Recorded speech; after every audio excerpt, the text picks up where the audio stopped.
board. Correct. Correct. So, yun yung mga issues dito na kailangan. Maraming basura, hindi natin ma-manage, maubos pera natin. Check accountability and check where does our money go. Magandang araw, Pilipinas! From local policies that hit our monthly bills to high-stakes geopolitics in the West Philippine Sea at syempre kasama na dyan ng global tech deals. Maraming kailangang busisiin ngayong linggo. That's right, Mon. Dahil behind every policy, every news headline, and government agreement, may totoong kwento at buhay ng ordinaryong Pilipino na naaapektuhan. From Baguio City's garbage fee hike to maritime standoffs, down to the heavy environmental costs of tax silica, where cutting through the north. Perfect. Kaya ngayong episode, paninindigan natin kung ano ang tama at kung ano ang makabubuti para sa bayan. I am Mon, and I'm breaking down the facts and the context. I'm Mia Magdalena Focno, and I'm here to unpack the human side of issues. Ladies and gentlemen, this is Spill the Tea by the Law Stories. The Mountain Dew.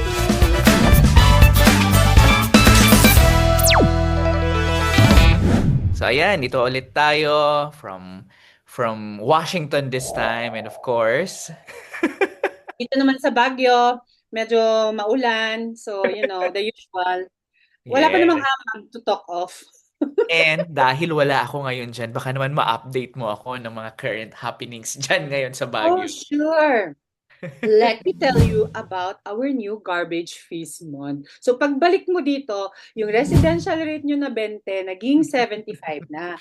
This is a result of Ordinance 69/2026. So, in-overhaul niya. Kasi actually, for the benefit of everyone, 26 years na since Ang na-amyendahan tagal. basura. So, imagine, tumaas na lahat. Tumaas na ang pamasahe, tumaas na ang bigas, tumaas na ang blood pressure natin, pero hindi pa tumataas ang rates ng basura. When in fact, ang mahal-mahal ng binabayad natin sa pag-haul ng basura. So, to give you an overview, yung residential rate na 20 pesos dati, naging 75 pesos na monthly ito. And then, yung mga commercial rates naman, like for example, yung mga businesses, depende yan. It starts from 200 to 1,200. Depende sa yung volume ng waste na naproproduce mo, kung gaano kalawak yung business mo, saka yung capacity din ng business mo. Pati dorms, pati hotels, saka other businesses, mga yan, affected din ang mga yan. Ngayon, yung issue, kasi let's go back to history, no, para ma-contextualize natin to ng husto. Yung Irisan dump site, pinasara kasi yan noong 2012 dahil sa writ-off kalikasan. So, sinabi yan ng korte, alangan namang away natin yung korte, di ba? Wag, di tayo ganon. Hindi tayo mag-objection ng ganon. So, ngayon, ang pag-haul ng waste kasi wala ngang space sa Baguio kung saan pwedeng itambak ang basura, di ba? We have to bring our waste to as far as Tarlac and Pangasinan. Correct. At wala tayong choice. Wala tayong choice. So, buti pumapayag sila. And ang nagagastos natin dyan per year is 220 to 250 million annually. Depende sa dami ng haul. Magkano ang nasisingil natin at the old rate na 20 pesos? 38 million lang. Okay. So, saan ang gagay? Or that's equivalent to only 18% of the actual money we're paying. So, where does the CTP man get the 200 plus money? Hinahanapan ng paraan. Pero ang isa na iisip natin doon, sayang kasi dapat yung pera na yun pumupunta sa health. Correct. Correct. So, yun yung mga issues dito na kailangan nating tignan. Balansehin natin kasi ang daming nagre-react. Yeah. We understand, but at the same time, can we try to look at it from an objective point of view? Kasi demand tayo ng demand ng mas magandang serbisyo, but this also comes at a cost. So, Correct. yun yung update sa basura, Mon. Oh. Ano sa tingin mo? I mean, sa akin, of course, naiintindihan ko yung mga nag-o-object kasi And any increases naman laging may objection. Alam natin 'yan, Correct. 'di ba? Kasi ang masakit kasi diyan 'pag minsan hindi sumasabay ang sweldo. Yes, pero kasi garbage garbage bags nga mahal na rin ngayon, eh. Basurahan nga ngayon nagmahal na rin, eh. So, Ikaw na minamahal na hindi. 'di Aray ko. ba, nagmamahal nagmamahal na lahat. Although yung iba hindi makapagmahal, chareng. Hindi minamahal. So, Pero totoo yun. 'di Lahat ba? nagmamahal. Yes, but see this on a different perspective. It's no longer Oo. about politics. It's no Oo. longer about figures. It's Oo. about improving services in terms of garbage management. Gusto nating maging cleanest and greenest. Lagi nating sinasabi, naging once cleanest and greenest city tayo in the Philippines. We can always get that naman anytime. But of course, we need budget. We need budget Napupunta kasi if yung you want to budget bring, natin doon. diba? Are we willing to pay the extra cost so that our trash will be disposed of properly? Ang bilis nga natin magpicture kung may basurahan na napuno sa Burnham Park nagva-viral Correct. agad. But are we willing to pay for the hauling? Saan ba kasi pupunta yung pera? Kung sinabi dun sa batas, ang mga barangay will receive 50% actually of the revenue so that it will fund yung local waste enforcement. So ano ang gagawin nila sa mga barangay? So yung 50% nung 75 pesos, kunamin niya, if it's from the houses, Mm. this will fund the materials recovery facilities or yung mga MRF para it will scale up to 75% for barangays with high collection efficiency. Meaning, kung efficiency lang mag-collect ng basura, yung 50% pwede pa yung tumaas ng 75. Tapos Mm, meron pang, mm, may mga early settlement incentive. May 10% discount na i-apply annually or on or before April 20 pag maaga silang magbayad. O, di ba? And then mm, yung mga mm. penalties and future escalation, yung mga late payments naman, kung ikaw may discount kapag maaga ka magbayad, kung late naman may surcharge ka. So 25% Mm. surcharge, 2% monthly fees. Pero lahat yon may pupuntahan. At saka, Imagine, malaking bagay yung mapunta sa yung 50% sa mga barangay. barangay. Oo. Malaking bagay yun. At least mas madidevelop ng mga barangay ang kanilang garbage management. And sa mga tao na sinasabing mga mangungurakot ang mga opisyalis natin, edi at least nasa barangay ang kalahating pera, mas madali sa inyo to check on transparency. O di puntahan niyo yung kapitan niyo, yung kagawad niyo, o saan napunta yung pera natin sa garbage. Di ba? Correct. Tulungan Easier for tayo. them. Easier for check Oo. and balances. In all Oo. fairness naman, bringing down the budget to the barangay will provide more opportunities for each resident to check Mm. accountability and to check where does our money go. Yeah, where the money, your garbage tax goes, di ba? Mm. So, tulungan tayo, wag lang hanggang keyboard. Diba? Which brings us to yung second. Bakit ganun yung batas na nagawa? Kasi, chinek din nila yung mga ibang batas in other Correct. places. So, hindi naman hugot hangin ang mga amounts na yan eh. Kailangan Yes. mabasehan ka. So, actually, yung mga standard na LGU benchmark, yung mga first and second class municipalities sa buong bansa ang mga charge Mm. nila is 70 to 80 pesos na per month. So behind Mm. na talaga tayo at 20 pesos kasi nga everything comes at a cost and all these costs have been going up incrementally over the years. And Mm. what else? Meron kasing Quezon City President, yung Ferrer versus Bautista na nangyari noong Mm. 2015. Yung Supreme Court, in-strike down niya yung garbage fee ordinance kasi parang naging arbitrary flat tax based on land area. Meaning, binase lang nila sa kung gaano kalawak yung lupa mo or yung bahay mo or yung business mo at hindi sa waste generation. So, kung gaano kadami yung basura na Mm. na-produce mo. Correct, So, correct. di ba? Dapat i-factor in mo nga naman yon. Kahit naman Mm. may 1 hectare ka pero wala ka namang waste production, o ba't ka magbabayad? Mm. Something like that. Mm. So may base amount, pero at the same time, it can go up kung mas marami kang Mm. basura. And another thing ha, ginagawa naman ng counselors natin yung trabaho nila. Kasi 'di ba hindi naman matik ang batas. May Yes. magpropose niyan, pupunta siya May sa debate.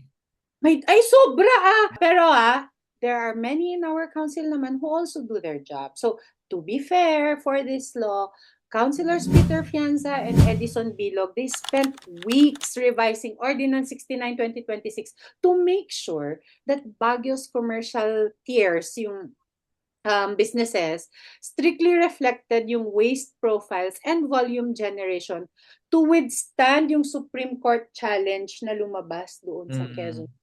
case. In other words, we're learning lessons from the mistakes of others. Others. And ang maganda diyan, kung makikita niyo yung counselors natin na dalawang 'to, they're from different parties, and All they're working right. together. I'm pretty much sure all the other counselors are also, I mean, working very, very hard to make Due sure na diligence. maperfecto, oo. So, Mm. wag tayong mangamba, ano, mas maraming basura, hindi natin ma-manage, maubos pera natin sa basura, or iaasa na lang natin lahat sa gobyerno, or let's do our part as well. I mean, naiintindihan ko, ang dami na nating fees. But we're going there. Yun. Wala Oo. talaga. Oo. Eh kung Mm. sabi ng public na, ito na nga inflation ng problema natin, tataas pa ang singil sa basura. Kaya nga tumataas po yung singil sa basura dahil yung cost din ng pag-haul sa basura ay apektado din ng inflation, apektado ng fuel crisis. So, pati yun affected. Eh, ikaw, ano sa tingin mong solution? Ako naman is that we just hope and pray that we need to do this right. Ipagsuggest Uh, we need to do this right, and we call our council and our government that if this will be implemented, let's do it right. We need to make sure that we balance fiscal responsibility with social protection. Yung tinatawag nating fiscal accountability, actually the city council made the right move by ending an unsustainable subsidy and crafting a legally sound ordinance na it empowers barangays directly, no? And of course, Okay. yung equitable transition na nakikita natin dyan. Yun. Yes. Mm. So, civic fairness dictates that the city government must ensure the 50% barangay share translates into visible, functional MRFs while providing flexible payment arrangements or lifeline exemptions for low-income families. Tama. Para naman kahit papaano, makaagapay pa rin tayo dun sa talagang mga nangangailangan, no? So, So, we need to remember that at the end of the day, public funds belong to public welfare. I fully agree. Yan. Now, we move on to spill the tea number 2. Dito naman, Ate Mia, it's about yung recent Chinese Coast Guard aggression towards our Coast Guard, di ba? So makikita natin yung nag-viral na video nung tipong niraram. No, talagang naglalaban ang Chinese Coast Guard and ang Philippines na naka-boat lang. 'Di ba? Yung umiikot-ikot sila, no? So, what is happening? Tensions, syempre, reached a fresh boiling point after Chinese Coast Guard vessels fired water cannons, di ba? Tapos yun nga, yung close-range blocking maneuvers against Philippine Coast Guard. Ang pangit kasi dyan is that on their end, at ang nangyari dyan is our Coast Guard are actually there para sa resupply missions ating BRP Sierra Madre. So, nakita natin yung video.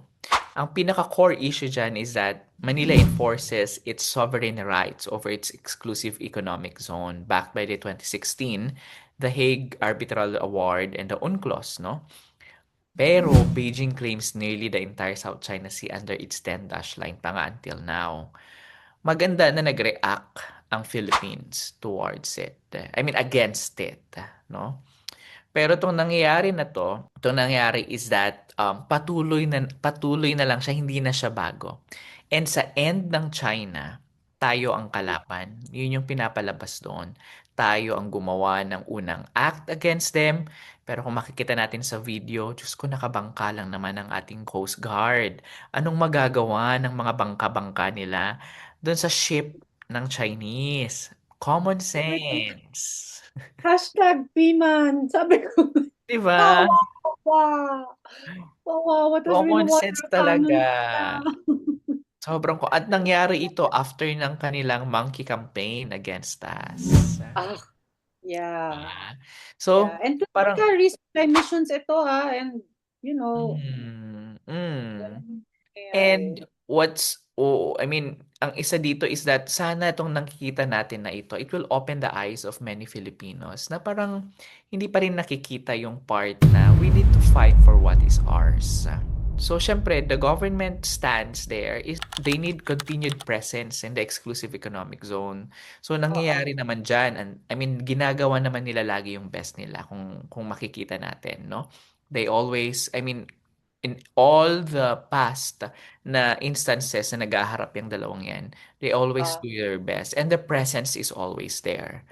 mm, Yung Chinese stand is that tayo pa yung ina-accuse for illegal intrusion. What? 'Di ba?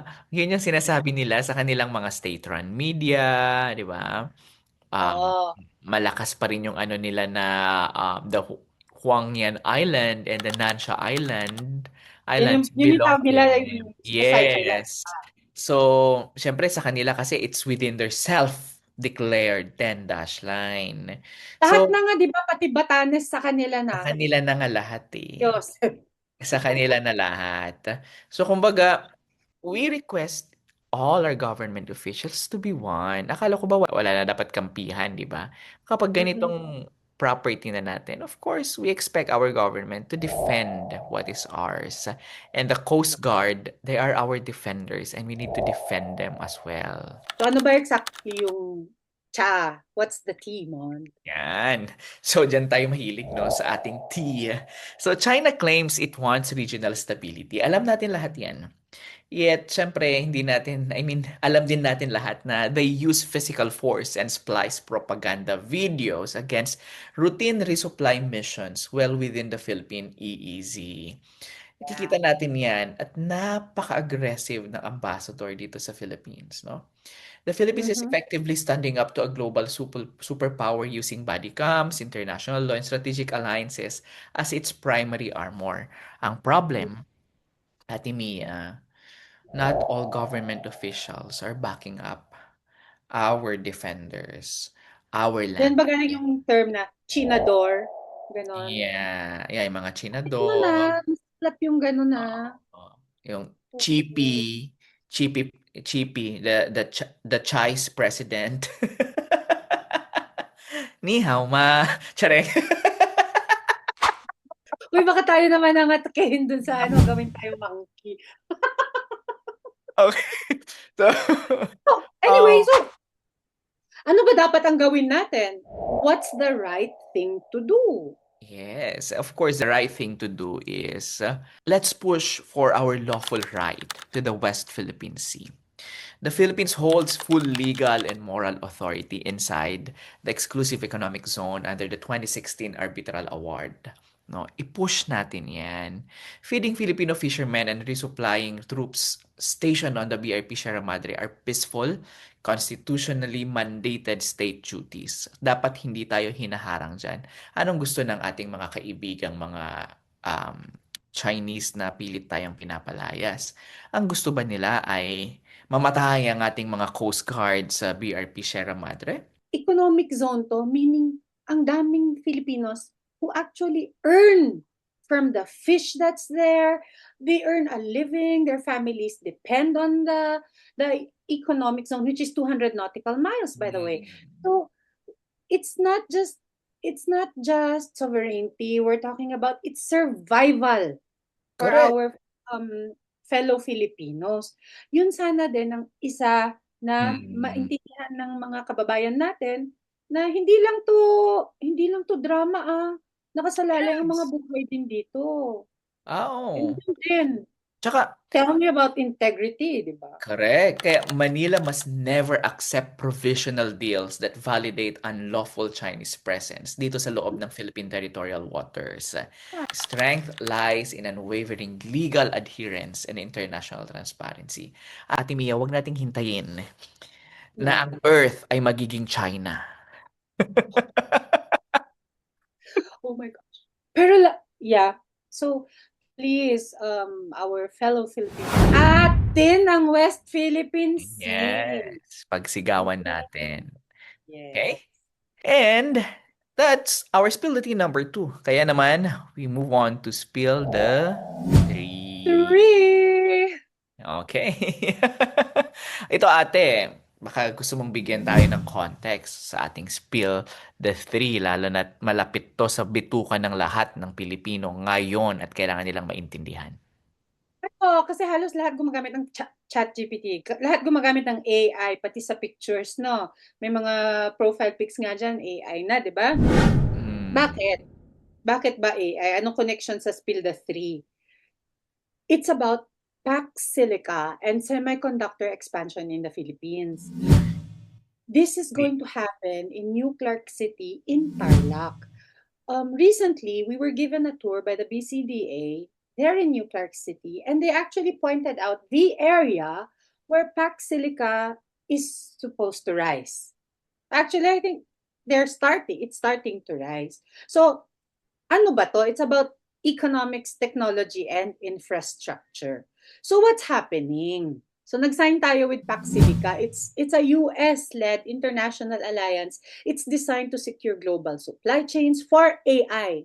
AI is artificial intelligence, and to advance semiconductors, critical minerals outside of Chinese control. Outside of Chinese control kasi nga Amerika ang may-ari ng Paxilica. Mm. Ngayon, dito sa agreement na to, may 4,000 acres. Oh, di ba it's so American? Acres.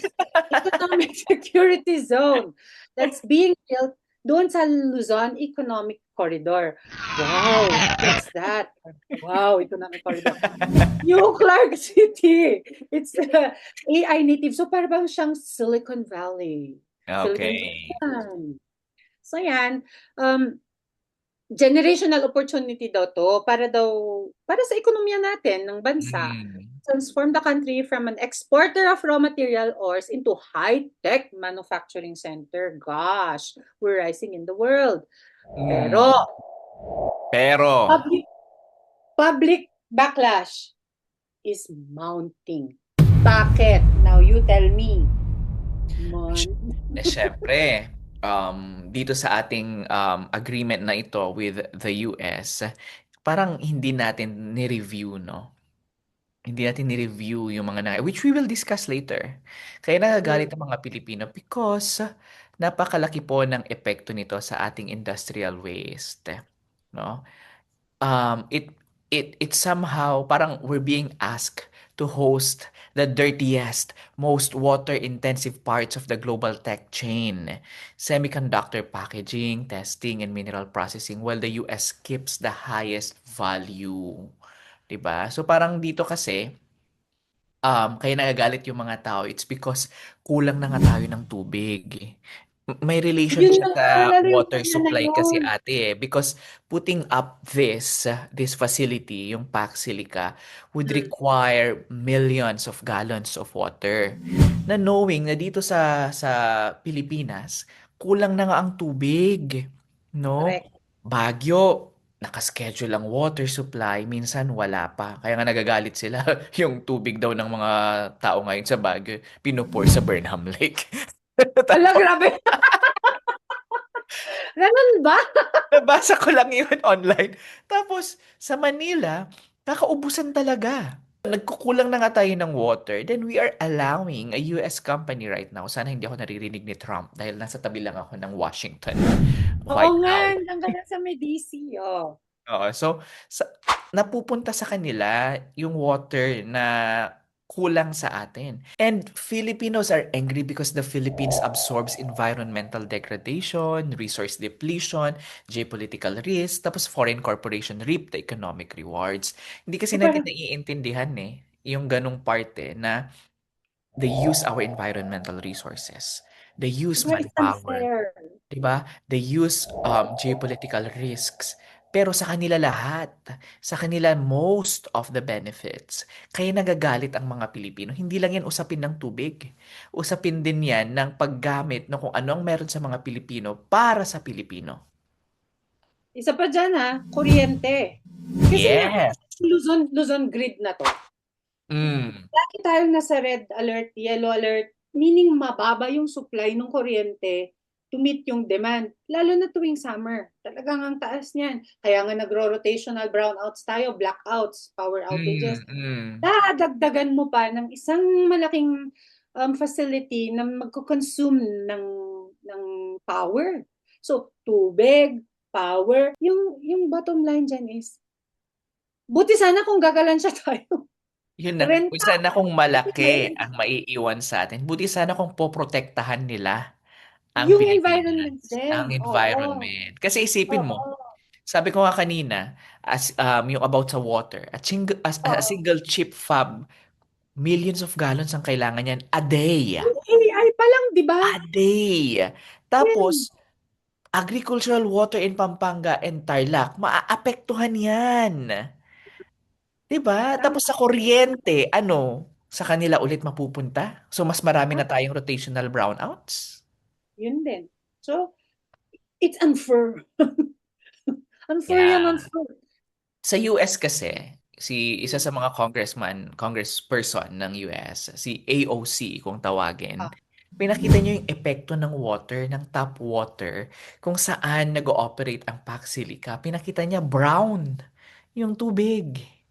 ay, wow, parang Erin Pinakita Brockovich. niya mismo sa congressional hearing na remember yung ano, yung Erich Erin Brockovich, Brockovich. Oo. Erin Brockovich, parang Oo. ganun yung nangyari na parang iba na yung quality of water. So would we allow that to happen here in the Philippines? No? So we learn, let's check, let's research. Kung hindi kaya ng government, tayong mga Pilipino, dito lumalabas yung voices natin. Let's check what happened in other countries and why are they rejecting or why are they looking for other countries to host yung ganitong plantasyon or companies. So I hope hindi mangyari sa atin yun. Yeah. So, yun na naman, di ba? DNR, pasok! Ganon. PAC Silica, it also explicitly designed to supply silicon, GPUs, and infrastructure running large language models like ChatGPT. And these yun nga, as I was saying, these AI servers generate heat, and in order to work, they need to Mm. consume water to cool down. Mm. And it will strain the water sources of Tarlac and Pampanga. So, Mon, what's the tea? So yan na nga. Ang ating tea dito is that PAC Silica is that it isn't just a high-tech economic partnership. No, it is high-stake resource trade-off na parang under the banner siya na parang international security and digital modernization, pero actually the Philippines is being asked to give up its clean water. Yung kakulangan ng ating kuryente sinasacrifice natin, ang ating ancestral lands, no? Ready tayong ibigay to build the physical backbone for Western AI software. The government promotes the promise of tech jobs. Nandyan tayo, kailangan natin ng trabaho. Hinihingi natin yan sa gobyerno. But reality on the ground is an unequal bargain where the foreign tech industry gets the high value profits. Tapos ang local communities, we get industrial risk. We get all the risk. Yeah. So, essentially, dapat yung itong lahat na sinabi mo, yung national development and technological advancement, gusto natin yan. But it should never come at the expense of fundamental human rights, our public health, and the environmental safety. Kasi doing what is right means that the Philippine government also must prioritize the well-being of its own people before serving foreign, before Yes. serving foreign industrial interests. So, tayo muna. Tayo Philippines. muna. At may mga karapatan tayo, ate. More than ang mga tech giants na ito. Right, right. Ano ba yung Like, mga to? ang so, yung mga karapatan natin, 'di ba? Hirap na nga tayo to meet our rights to water and health. And here we bring in a tech giant that can further compromise the meeting of all these rights. So, clean, accessible drinking water for households. Kasi di ba ideally, paglagay mo doon sa under the faucet, dapat naiinom mo na yan. Eh, ngayon pa nga lang, hindi natin magawa yan. What more pag may papasok? Alam nyo, aside pala from yung tubig sa kuryente, ha? Ancestral land rights. Isa pa yan na issue na actually up to now, hindi pa siya fully resolved in that area. So, one more Yeah. thing yun na kailangan nating makita. So, yon and yon the right to protection. Ay, Gusto ko kasi yan, the right to protection. Eh, pagod na akong nang-protect sa sarili ko. Pwede ba? oo DNR, nga. Hindi mo ibang agency naprotektahan yung yan. sarili mo recently. Charing! Uy, masaya na ako. I'm in a happy place. But yeah, Yeah. So the truth sets you free. Just like correct. here. Yeah, the truth will set us free. But more than that, a responsible and transparent government can really set us free from risks and other factors that can damage our environment and our overall well-being. Amen. Yan. Kaya naman, from balancing our local municipal budgets to defending our exclusive economic zone and protecting our natural resources, gaya ng sinabi ko, malinaw na ang stand natin para sa welfare ng ating mga kababayan, and the truth must always come first. Tama ka, Mon. So, hindi sapat na nakikinig at nanonood lang tayo or nagko-comment lang ha sa Facebook or sa TikTok. Crucial na malaman natin, intindihin natin yung mga issues, yung buong konteksto, dahil ang bawat policy at issue sa ating tinatalakay ay direktang nagmamarka sa ating pang-araw-araw na buhay. At dito natatapos ang ating talakayan para sa linggong ito. Pero hindi nagtatapos dito ang pagsusuri ha. Tuloy-tuloy po kami. This. And now that you've heard the stories, what do you think? It's now your turn to question everything. Share your thoughts in the comments and let's continue the conversation. I am Mia Magdalena Faulkner. And I'm Raymond Sakiwat. This has been Spill the Tea with the Lost Stories. And the Mountain Beacon. So thanks for watching and we'll see you again next week. Next week.